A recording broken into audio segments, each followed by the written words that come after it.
Hey, what's up? Travel Chronicles, chapter 61, I think. It's in the title. I'll get all the numbers figured out.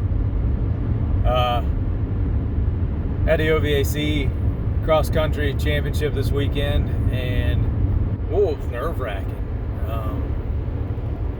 Coming in, looking at last year, thought, if Elijah runs top 10, he's probably going to make all conference, that was one of his goals coming into this season.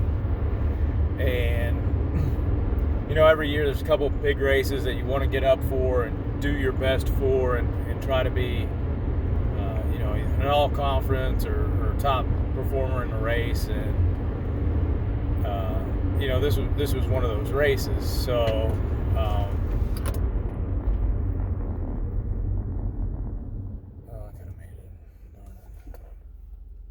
yellow light.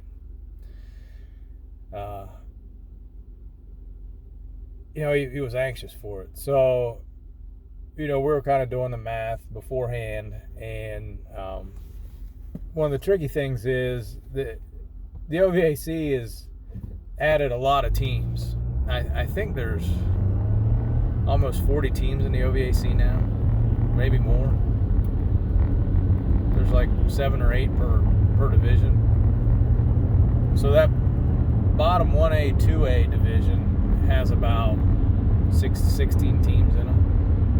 And then you got about 8 and 3A, 8 and 4A, 8 and 5A. And it's, there's a lot of kids you're throwing in that race. I forget what the number was, 100, 190 or 197 or something like that. And there's a lot of big schools, right? So a lot of the races during the rest of the season, you're matched up with teams that are the same size as you are for the most part. Maybe you get a couple of, Ohio Division I teams or these West Virginia 3A teams. But in the OVAC, you're still divided into essentially 4 classes because you have 5A, 4A, 3A, and then the 1A, 2A champion. So,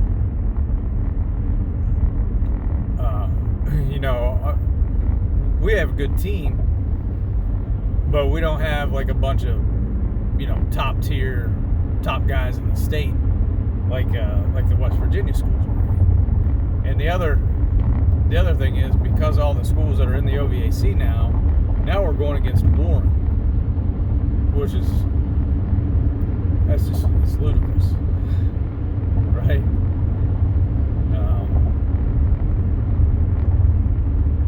It's just, you got Fort Fry on one side, which is down by Marietta, and then you got Warren, which is up by Youngstown, and then you got Southern and West Virginia and Clay Patel. I mean, this conference is taking up like 2 states.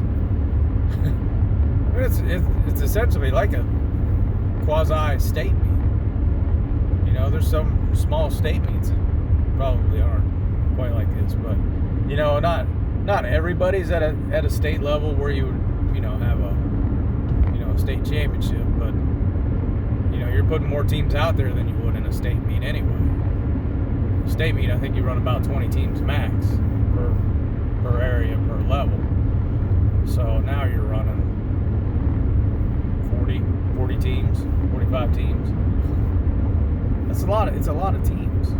Now some teams don't have full squads,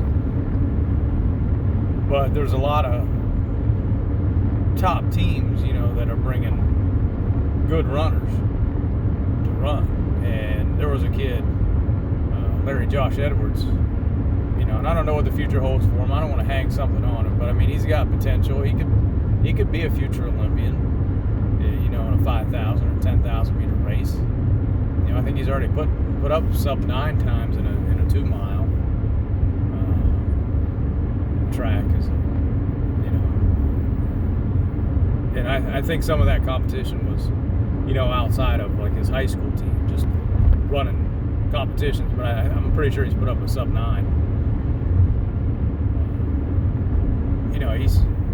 He's a junior, and he ran that race Saturday in a 15:06. That's 4:55 pace.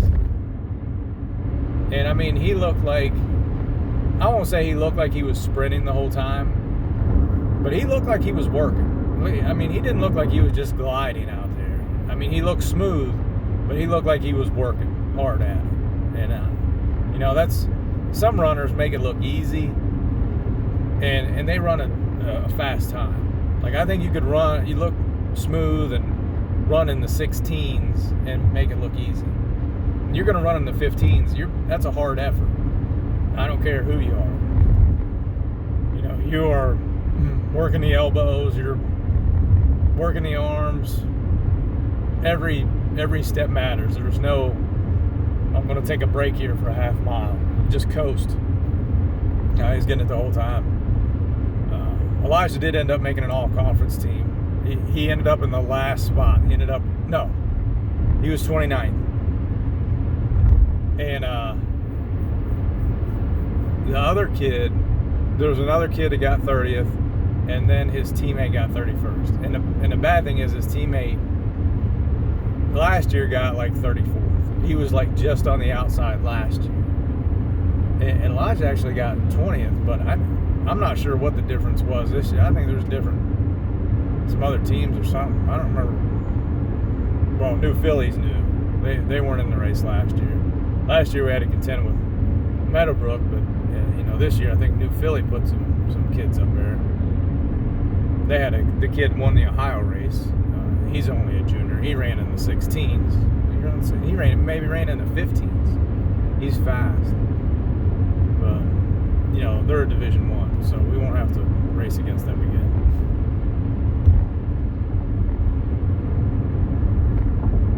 As I said, they're Division I. I think Warren's Division I in Ohio. And then you got all the teams in West Virginia that beat us.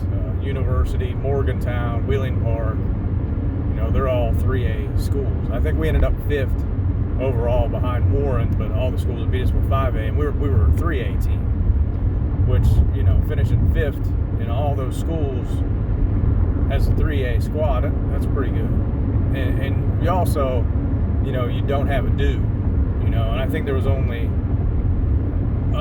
there was maybe two of the teams, maybe 3 of the teams in front of us. And I mean, they beat us, but they had guys that were better 1 through 5 than we were. You know, where we make a lot of hay is at the back end, because our 4 or 5 guys are a lot better than other teams' 4 or 5 guys.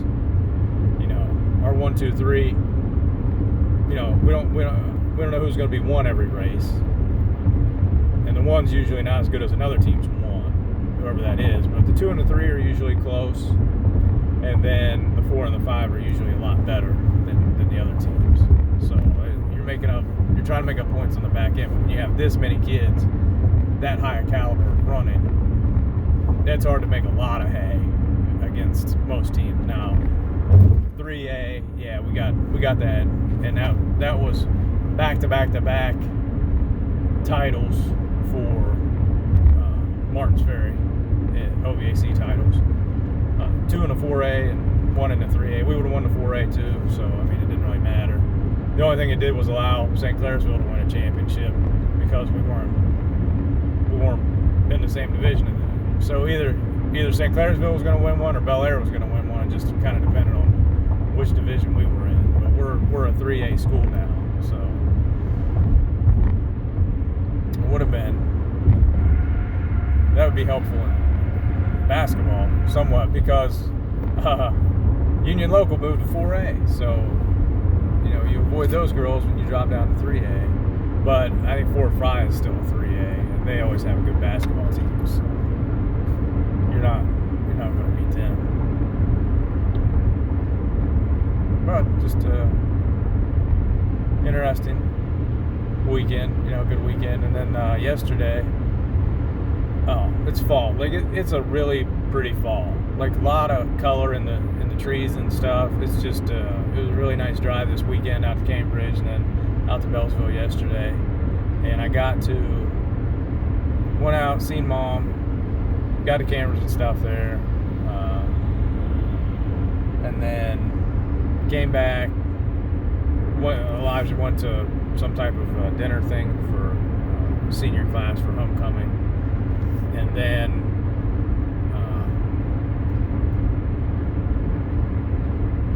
just looking, some of the leaves have fallen already. So I think the peak might have been this weekend, actually.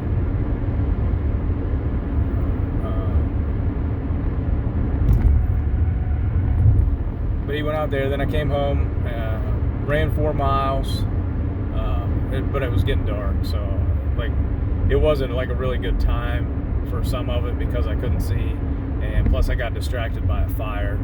There was a house that was on fire, so it was kind of crazy. Well, something was on fire by a house. There was a ton of smoke there. There was a cop car. They had their lights on.